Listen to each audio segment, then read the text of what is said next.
Hello बच्चों, my name is Khushi Jha, your physics teacher from 100% Academy. So today we will be doing our chapter friction of class 8 बच्चों and in one shot. So ready हैं आप सब with your pen and notebook? Okay then, so start करते हैं आज हमारा lesson. So first we will be understanding our goals. ठीक है, क्या क्या हमारे goals हैं आज के chapter में. So we will be understanding introduction of friction, कि फ्रिक्शन होता क्यों है, cause of friction, then different types of friction, example static friction, kinetic friction and sliding friction. Kinetic friction में ही स्लाइडिंग फ्रिक्शन आ जाता है, रोलिंग फ्रिक्शन समझेंगे. Then we will be understanding necessity of friction, necessity of friction कि भाई friction जरूरी क्यों है, right. And then we will be understanding the methods to increase the friction and to decrease the friction. All set for today's lesson? Okay then, so let's start बच्चों. So let us understand the force of friction. ठीक है, the force of friction. अच्छा बच्चों, example, अगर यहाँ पे एक box बनाया मैंने और ये सरफेस पे आराम से रेस्ट कर रहा है. हाँ जी, आराम से क्या कर रहा है, रेस्ट कर रहा है. तो अब इसके ऊपर क्या कोई फोर्स ऑफ फ्रिक्शन लग रही है, क्या उस पर कोई फ्रिक्शन वर्ड लग रहा है, क्या लगता है, कोई फ्रिक्शन वर्ड लग रहा है. हाँ जी मैम लग रहा है. कैसे लगेगा बच्चे, हमेशा रिलेटिव मोशन को अपोज करके. कैसे लगेगा, रिलेटिव मोशन को अपोज करके. बात समझ आ रही है. अगर आप फोर्स इस तरीके से इस पे लगा रहे हो, ठीक है, अब ये रेस्ट पे नहीं है, आपने एक स्ट्रिंग से, एक रोप से इसे खींचना स्टार्ट कर दिया, मतलब आपने फोर्स यहाँ पे लगाना स्टार्ट कर दिया, ठीक है. So now what is friction, what is the force of friction that will oppose the relative motion. इस डायरेक्शन में आपकी फ्रिक्शन लगेगी, right. It opposes the relative motion. देख लेते हैं इसे. ये देखिए भाई, आराम से एक हमारे पास एक वॉल है, उसे हम क्या कर रहे हैं, एक वॉल है या फिर एक बॉक्स है, उसे हम इसका नाम रख देते हैं. इसका नाम क्या रखे, क्या रखे, क्या रखे, इसका नाम रख देते हैं बबलू. हाँ जी, ये बबलू क्या कर रहे हैं, बबलू कर रहे हैं एक बहुत बड़े बॉक्स को एकदम तेजी से. भाई अब तो मैं ना इसको ना अपनी सारी ताकत लगा के ना इसे बस हटा ही देना है मुझे, बट उसको बहुत ज़्यादा मेहनत लग रही है. और देखो भाई, तब भी बबलू से ना ये बॉक्स हिल नहीं रहा. इसका मतलब क्या है, इसका मतलब ये है कि यहाँ पे उसको कोई अपोज कर रहा है, रिलेटिवली, है ना, कोई अपोज कर रहा है. And that opposing motion, that relative motion that opposes, जो भी यहाँ पे इसको अपोज कर रहा है, that is your force of friction. बात समझ आ गई बच्चों. So what is friction everyone, friction which opposes, लिखना स्टार्ट करो भाई, छोटे छोटे नोट्स बनाओ जल्दी जल्दी. Which opposes the relative motion, which opposes the relative motion. बात समझ आ गई, क्या होता है भाई फ्रिक्शन, रिलेटिव मोशन को अपोज जो करता है उसे हम क्या कहते हैं, फ्रिक्शन. ठीक है भाई. Now we will be understanding cause of friction. What are the cause of friction बच्चे. Friction is caused by the irregularities. Irregularities मतलब क्या होता है बच्चे. एग्जाम्पल, अगर हमने देखा कि कोई प्लेन सर्फेस है, ठीक है, आपको मेरा बोर्ड पे बिल्कुल स्मूथ सा लग रहा है ना, बिल्कुल मैम बिल्कुल स्मूथ है, इसमें तो मैम कहीं फ्रिक्शन लगनी ही नहीं है, क्योंकि यहाँ पे तो इरेगुलरिटी हमें दिख ही नहीं रही. इरेगुलरिटीज क्या होती है, वो जो उबड़ खाबड़ रास्ते होते हैं ना, इरेगुलरिटीज इसे कहते हैं. क्या यहाँ पे दिख रहा है कुछ, नहीं मैम बिल्कुल स्मूथ दिख रहा है, कहाँ से इरेगुलरिटी आएगी. अच्छा, इसका मतलब इरेगुलरिटी नहीं है, इसका मतलब फ्रिक्शन भी नहीं होगा.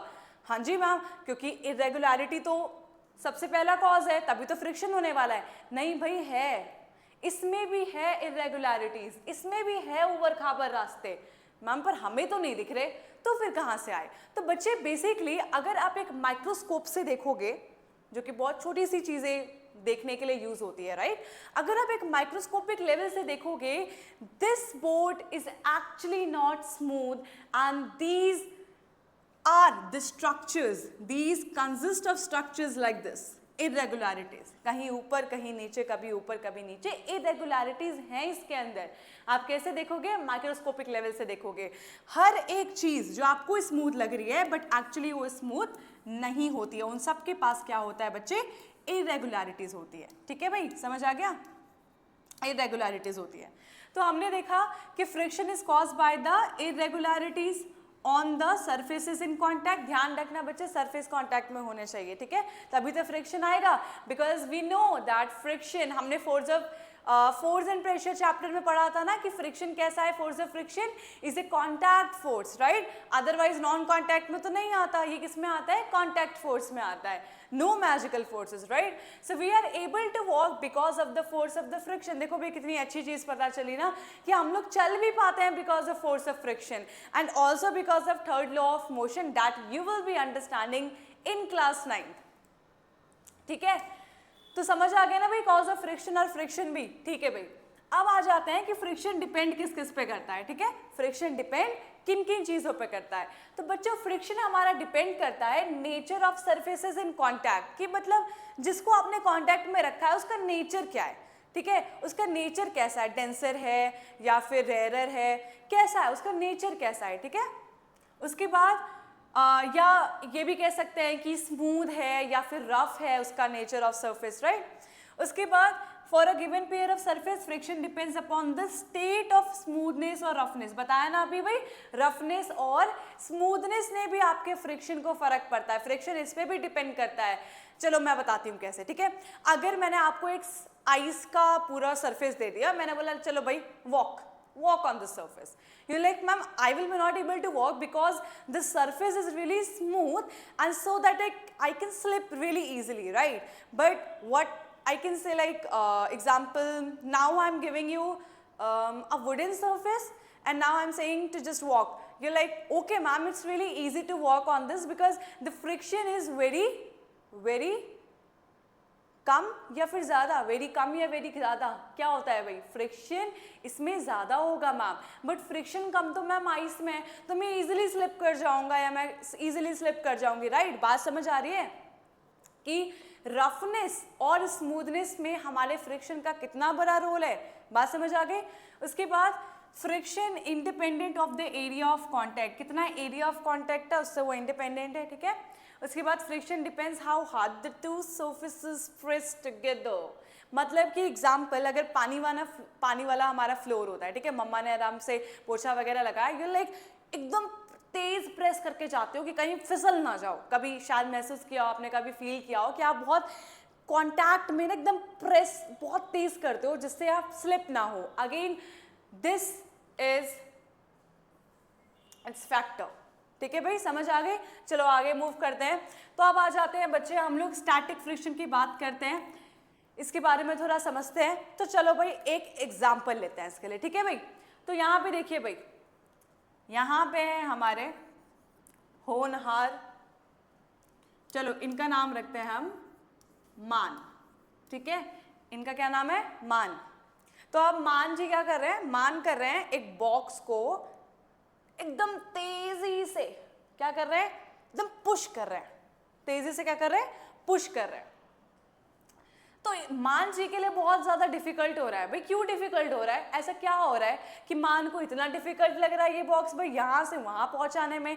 तो आप लोग बोलोगे कि मान को क्यों डिफिकल्ट लग रहा है, बिकॉज यहाँ पे एक उसके ऊपर रिलेटिव मोशन अपोज करते हुए एक फोर्स आया, फोर्स ऑफ फ्रिक्शन, है ना भाई, force of friction.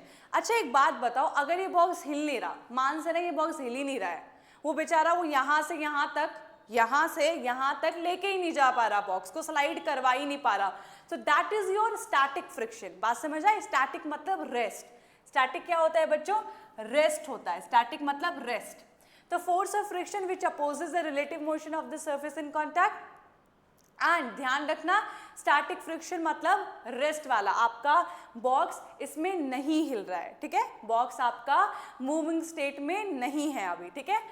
Static friction is there only when the surface in contact are not in motion. इसे तो बिल्कुल भाई अच्छे तरीके से ध्यान से लिखना है स्टार बनाकर कि यहाँ पे स्टैटिक फ्रिक्शन कब आएगा, जब आपका जो कॉन्टैक्ट में सरफेस है वो मूव नहीं करेगा। बात समझ आ गई।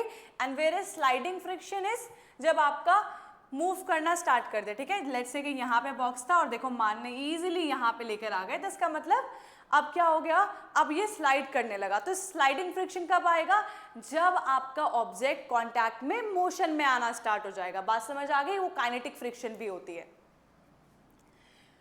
Even the contact surface of box and ground appear flat. They have some irregularities. देख लो भाई, लग रहा है ना भाई ये वुडन सरफेस भी बहुत ज़्यादा एकदम स्मूथ है. इसमें देखो कितना ज़्यादा माइक्रोस्कोपिक लेवल से गड्ढे हैं. ये देखो, दिख रहा है? इसी तरीके से the contact surface of the box and ground gets interlocked by the irregularities and restricts the movement of the box. अगर स्टैटिक है तो बिल्कुल रिस्ट्रिक्ट कर देगी, आप तो हिला ही नहीं पाओगे उस बॉक्स को. बट अगर आप इजीली स्लाइड कर रहे हो, इसका मतलब इंटरलॉक कर करके आपके पास ज़्यादा फोर्स ऑफ फ्रिक्शन से वो आप स्लाइड कर रहे हो, मोशन में आ गया. That is your kinetic friction. ये देखो भाई, ये पुशिंग फोर्स मोशन में आ गया, यहाँ से फ्रिक्शन हमारा लग रहा है. उसके बाद इसे बोलते हैं, हम क्या बोलते हैं भाई, स्लाइडिंग फ्रिक्शन. ठीक है. उसके बाद आ जाते हैं हम लोग एक और टाइप के फ्रिक्शन पे बच्चे, that is rolling friction.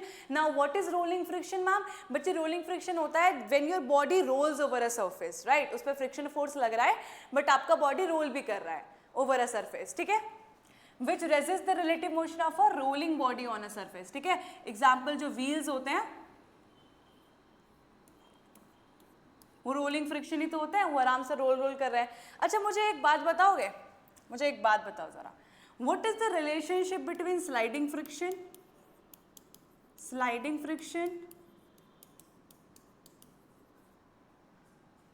kinetic friction, kinetic नहीं, अभी चलो उसमें ही आ गया हो तो, अरे भाई कहाँ चला गया. हाँ, स्लाइडिंग फ्रिक्शन हो गया, एक static friction,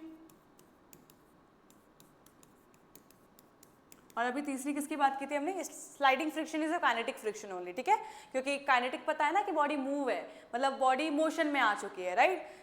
static friction, sliding friction, और दूसरा क्या, तीसरा क्या बताया भाई? Rolling friction. हाँ, रोलिंग फ्रिक्शन. अब देखो भाई, इन तीनों में रिलेशन क्या है, मैम ने ये पूछा है. तो बच्चे स्टैटिक फ्रिक्शन सबसे ज्यादा, स्टैटिक फ्रिक्शन क्या होता है? सबसे ज्यादा फ्रिक्शन होता है इसके पास, बिकॉज आप तो उसके मूव ही नहीं करवा पा रहे हो. और स्लाइडिंग फ्रिक्शन रोलिंग फ्रिक्शन से ज्यादा होता है. तो सबसे कम फ्रिक्शन किसके पास मैम? सबसे कम फ्रिक्शन है हमारा रोलिंग फ्रिक्शन के पास. ठीक है, समय यहां लिख दो. ठीक है, बात समझ आ गई? इसे अभी के लिए हटा देते हैं, ये इक्वल टू का साइन नहीं था, ये फिल इन द ब्लैंक का साइन था, इसे भी हटा देते हैं. हाँ, समझ आ गई बात भाई? स्टैटिक फ्रिक्शन सबसे ज्यादा ताकतवर है, उसके बाद स्लाइडिंग फ्रिक्शन, और उसके बाद रोलिंग फ्रिक्शन. तो रोलिंग फ्रिक्शन में सबसे कम फ्रिक्शन लगती है, तभी तो इजीली हमारे कार्स वगैरह चल जाते हैं, राइट. अब देख लो भाई, एक स्मूथ सा सरफेस, एक गोल सी सरफेस लो और एक रेक्टेंगुलर या फिर कोई शेप की लो और उसे स्लाइड करने की कोशिश करो, तो सबसे ज़्यादा रोल जो आपका जो सरफेस स्मूथ और रोल वाला है ना, वो ज़्यादा चलेगा. Again because of rolling friction पे सबसे कम फ्रिक्शन लगती है. ठीक है भाई. अब नेसेसिटी ऑफ फ्रिक्शन की, मैम फ्रिक्शन ज़रूरी क्यों है? फ्रिक्शन ज़रूरी है भाई, वॉक कैसे करोगे, है ना, वॉक कैसे करोगे? सबसे पहली बात, जैसे कि अगर मुझे यहाँ पे लिखना है तो मैं लिख कैसे पा रही हूँ? इसमें मुझे इसे पकड़ना है, राइट, मुझे इस पर ग्रिप बनानी है अपनी. तो ये ग्रिप कैसे बन रही है ma'am? This is because of friction. हाँ जी, this is because of friction. Friction also gives us a grip to glass, to hold a glass without slipping away from hands. आराम से देखो, पानी पी पाते हो ना, कैसे पी रहे हैं? ग्लास को पकड़ कैसे पा रहे हैं? ग्रिप बना पा रहे हूँ मैं. अब मैं ग्रिप क्यों बना पा रही हूँ? बिकॉज मैम फ्रिक्शन की वजह से. हाँ जी, फ्रिक्शन की वजह से. उसके बाद ये देख लो कुछ, friction is responsible for wear and tear of various parts of machines. Wear and tear basically जो खराब वगैरह हो जाता है ना, इंक्रीजिंग फ्रिक्शन जो हो जाती है बच्चों, तो इसमें ना आपके जो मशीन्स होते हैं ना, वो खराब भी हो जाते हैं उसकी वजह से. अब ये देखो भाई, ये भी फ्रिक्शन की वजह से हुआ है. ये जो आपका सोल है, सोल्स खराब हो जाता है ना, फ्रिक्शन की वजह से ही होता है, क्योंकि ज़्यादा फ्रिक्शन, बार बार चल रहे हो भाई, फ्रिक्शन तो लग रहा है, उस पर एक अपोजिंग मोशन बार बार धक्का दे रहा है आपको, तो भाई सोल्स भी इसीलिए डैमेज हो जाते हैं. ठीक है भाई. उसके बाद friction decreases the efficiency of machines as the part of the machines energy is lost in extra friction. तो बच्चे जो एफिशिएंसी है ना मशीन की, कि मतलब वो कितना केपेबल है ये काम करने के लिए, वो हमेशा कभी भी 100% नहीं होती है. वो हमेशा आइडियल मशीन में होती है कि वो 100% होगी, but you know that ideal does not exist actually, right. So machine की जो एफिशिएंसी है, काम करने की कैपेबिलिटी, एबिलिटी, उसको भी हमेशा कम कर देता है फ्रिक्शन हमारा. ठीक है. उसके बाद friction is responsible for writing, a good point, walking, again a good point, and transmitting energy. Friction is responsible for starting or stopping, right? Friction is used in gripping or holding an object with our hands, and we can say friction is a necessary evil. ठीक है भाई? Methods to increase friction. Ma'am friction को हम लोग कैसे increase कर सकते हैं? व्हाट आर द मेथड्स बच्चों? तो बच्चों सबसे पहला है types of vehicles have grooves on their surface to increase friction. ये देख रहे हो, इसे बोलते हैं ग्रूव्स. ये दिख रहे हैं, ये पैटर्न्स जो दिख रहे हैं आपको, ये देखो, ये जो पैटर्न्स है दीज आर ग्रूव्स. अब आपको पता है कि रोलिंग फ्रिक्शन में वैसे ही मैम आपने अभी अभी बताया कि सबसे कम फ्रिक्शन लगता है, और अगर रोलिंग फ्रिक्शन है वो भी कार वगैरह में, तब तक बिल्कुल ऐसे जाएगी हमारी कार. बट अगर ऐसे जाएगी तब तो फिर बस हो गया ना, एक्सीडेंट्स वगैरह हो जाने वाले हैं. तो अब हम क्या करेंगे, हम बनाते हैं ग्रूव्स. ग्रूव्स में क्या होता है, ग्रूव्स बनाने से थोड़ा सा रफ, बेसिकली आपको पता है कि इंटरलॉक करता है ना इरेगुलरिटीज, अब थोड़ा सा इंटरलॉक थोड़ा सा करेगा जिसके वजह से इतने ज़्यादा एक्सीडेंट वगैरह नहीं होंगे, राइट. सो ये ग्रूव्स बनते हैं to increase the friction. Tyres पे क्या बनते हैं मैम, ग्रूव्स बनते हैं. उसके बाद large friction provides vehicles a better grip on the road and prevents from the skidding. ठीक है भाई, समझ आ गई बात. उसके बाद increase friction reduces the speed at which the tyres are turning. The friction between the tyres and the road slows down the car. इस तरीके से ये हमारा पूरा काम होता है. ठीक है, ग्रूव्स ऑन द टायर का. Grooves on the tyre again are really important because accidents काफ़ी ज़्यादा हो रहे हैं. To skip that particular harmful accidents we use grooves in our tires. ठीक है भाई. अब और देख लेते हैं, रफ सरफेस बना देते हैं. ठीक है, कैसा बना देते हैं रफ सरफेस? अगर आपने देखा हो तो रेसलिंग वगैरह में ना, जो रेसलिंग वगैरह में ना, पहले वो अपने सॉइल से ऐसे ऐसे करके सॉइल लेते हैं, अपने हाथों में पूरे लगाते हैं, अपने यहाँ और यहाँ पे भी लगाते हैं, बॉडी पे भी. अब ये क्यों करते हैं? बिकॉज सॉइल के पास आपको पता है कितने सारे पार्टिकल्स है, राइट. अब वो रफ सरफेस हो जाता है, तो आपको जब कोई पकड़ेगा तो स्लिप नहीं करेगा, राइट. और अगर आप किसी को पकड़ोगे, रेसलिंग वगैरह करने के जाते हैं तो पकड़ते हैं ना, स्वेटिंग वगैरह आ जाती है, पर वो नहीं आएगी. तो उस टाइम रफ सरफेस बन जाएगा, तो इजीली स्लिप नहीं होगा, अच्छे से ग्रिप बनेगी. उसके बाद प्रेसिंग द सरफेस हार्डर. मैंने अभी बताया था, जब पानी का फ्लोर होता है तो कैसे हम धीरे धीरे और एकदम टाइटली अपने फुट को सरफेस पे रखते हैं. उसके बाद रिमूविंग द ल्यूब्रिकेशन. अगर कोई ल्यूब्रिकेशन है तो उसे भी रिमूव करना. उसके बाद ये समरी बॉक्स है, एक बार देख लेंगे, वही जो हमने अभी पढ़ा सब कुछ, उसका समरी बॉक्स है. Okay, then now we have methods to decrease friction. क्या क्या है भाई? सबसे पहला तो ल्यूब्रिकेंट्स यूज करेंगे. ल्यूब्रिकेंट्स मैं आपको बता देती हूँ, जैसे कैरम बोर्ड खेलते हो ना, तो कैरम बोर्ड में टेल्कम पाउडर यूज करते हो कि भाई इजिली स्लिप हो. अब वो इजिली स्लिप क्यों हो रहा है? because you reduce the friction there, right? Because you use the dry lubrication there. Oil use करो, कहीं फ्लोर पे ऑयल गिरा दो भाई, इजिली स्किड करेंगे, इजिली स्लिप कर जाएंगे. क्यों मैम? बिकॉज वहां पे हमने फ्रिक्शन को कम कर दिया. ठीक है, these are some types of lubrication. Streamlining the object using ball bearing and polishing the surface. Streamlining the object मतलब पता क्या होता है? स्ट्रीमलाइनिंग ऑब्जेक्ट देखा है फिश की, जैसे कि जो स्पीड फिश की जो ऑब्जेक्ट होती है, जो फिश का बेसिकली शेप होता है, राइट, उसका भी तो स्ट्रीमलाइन ही होता है ना, एकदम ऐसा होता है स्ट्रीमलाइन. तो ये क्यों होता है? It reduces the drag friction, basically the fluid friction also. Lubricants are slippery substance introduced in the irregularities between the contact surfaces to make them smoother. देखो भाई इस तरीके से कुछ. नेक्स्ट देख लेते हैं, ये देखो, ये मोर रेजिस्टेंस देगा, ये लीस्ट रेजिस्टेंस देगा, ये ड्रैग फ्रिक्शन. अब मैम कॉन्टैक्ट में ड्रैग फ्रिक्शन समझ नहीं आ रहा मैम. बेसिकली बच्चों होता क्या है, एयर भी तो आपके सामने आ रहा है ना, तो आपको भी तो फील होगा ना कि भाई आपको एयर भी एक फोर्स दे रहा है, एक अपोजिंग फोर्स दे रहा है, एक रिलेटिव अपोजिंग फोर्स दे रहा है. वो कौन सा फोर्स है बच्चों? वो फ्लूइड फ्रिक्शन है. ठीक है, उसे क्या बोलते हैं हम लोग? Fluid friction. Fluids ma'am, fluids जो कि फ्लो कर सके, एयर एंड वाटर. तो इस तरीके से देखो भी इनकी एक स्ट्रीमलाइन बॉडी है और इसकी बॉडी स्ट्रीमलाइन नहीं है, तो इसमें ज़्यादा रेजिस्टेंस और इसमें लीस्ट रेजिस्टेंस है. ठीक है, और देख लेते हैं, बॉल बियरिंग्स यूज होते हैं हमारे अंदर, मशीन के अंदर वाले पार्ट्स में भी. देखो कुछ इस तरीके से. अगेन इसमें भी हम इजिली अपने रिड्यूस कर सकते हैं ना राइट क्योंकि मशीन के अंदर कितने सारे पार्ट्स होते हैं कि भाई वो इजीली इंक्रीज कर सकते हैं फ्रिक्शन, बट अगर वो इंक्रीज करेंगे तो फिर हम अपना काम तो नहीं कर पाएंगे। तो for reducing that friction we also use ball bearings, ठीक है, we also use ball bearings. Next fluid friction, अभी मैम ने बताया we have to fluid friction, air, water and oil वगैरह भी, ऑयल, वाटर, लिक्विड बोल दो, चलो इसे लिक्विड बोल देते हैं, इसे गैस बोल दो, इसे लिक्विड बोल दो, इसे बोल देते हैं हम लोग लिक्विड, और इसे क्या बोल देते हैं, गैस बोल देते हैं, ठीक है। तो लिक्विड या फिर गैस दोनों ही फ्लो कर सकते हैं, आ गए फ्लूइड फ्रिक्शन में, ठीक है, बात समझ आ गई।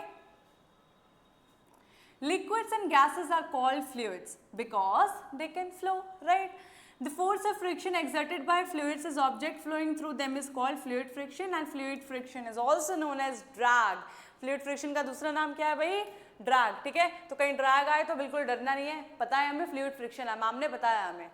उसके बाद मॉडर्न जो कार्स वगैरह, एयरक्राफ्ट्स वगैरह, उसे स्ट्रीमलाइन ऑब्जेक्ट ही बनाया जाता है, देखो भाई कुछ इस तरीके से, to reduce the friction. Ma'am ने अभी बताया था स्ट्रीमलाइनिंग ऑब्जेक्ट का क्या काम है। अच्छा एक बात बताओ जरा, फ्लूइड फ्रिक्शन डिपेंड किस पे करता है? बेसिकली बच्चों नेचर पे बहुत ज़्यादा करता है। एग्जांपल ले लेते हैं, एक छुटकू सी बॉल, एक छुटकू सी बॉल, सेम बॉल है, हमारे पास दो कंटेनर है, यहाँ पे वाटर है और यहाँ पे हनी। अगर मैंने इसको डुबो दिया तो सबसे पहले कौन डूब जाएगा मैम? ये डूब जाएगा वाटर में, उसके बाद हनी धीरे धीरे धीरे धीरे नीचे आएगा, राइट, धीरे धीरे धीरे धीरे नीचे आएगा। ये ऐसा क्यों हुआ? क्योंकि मैम डेंसर है हमारा हनी, राइट, डेंसर है, तो डेंसर ज्यादा फ्लूइड फ्रिक्शन प्रोवाइड कर रहा है, राइट, यहाँ पे फ्रिक्शन ज्यादा है एज कंपेयर टू दिस। तो अगेन नेचर पे भी हमारा डिपेंड करता है फ्लूइड फ्रिक्शन, शेप पे भी करता है, राइट, बता ही दिया था। सो ये है हमारा अगेन समरी बॉक्स जो कि हमने अभी तक पढ़ा, shape, nature, speed of the object. Got it everyone? कुछ रिलेटेड क्वेश्चंस देख लेते हैं, जो कुछ इंपॉर्टेंट है रिलेटेड क्वेश्चंस देख लेते हैं। तो सबसे पहले, why is it easier for the fish to swim in water? Because of streamline body, है ना, streamline body reduces the friction, right? Question number 2, what are the two factors on which the force of friction depends? अभी तो बताया भाई, nature, shape, ठीक है। उसके बाद देख लेते हैं, why are the soles of shoes and tires of vehicle grooved? Because to provide you extra grip. उसके बाद what are the various types of friction? Sliding friction, static friction, rolling friction, और उसे एकदम अच्छे तरीके से एक्सप्लेन कर देना। एडवांटेजेस और डिसएडवांटेजेस मैंने आपको बता ही दिया, राइट। तो इस तरीके से हमारा चैप्टर होता है complete. Thank you everyone for being there with this chapter, for being there with me, and I hope you all the best for this chapter. Make sure you review all the notes clearly and अच्छे तरीके से preparation करेंगे अपने test या अपने exam की, और इस चैप्टर को बिल्कुल स्ट्रॉन्ग करेंगे। So don't forget to like and share and also subscribe our channel 100+ Academy। So for more such videos, आप इसे अच्छे तरीके से, इस वीडियो को और इस लिंक को, जो भी कैप्शन भी दी गई है, उसे अच्छे तरीके से सब्सक्राइब कर लेंगे, और हम मिलते हैं हमारे कुछ ऐसी ही वीडियोस में। Stay tuned for more such videos. Okay then everyone, bye bye, take care, पढ़ाई करते रहिए।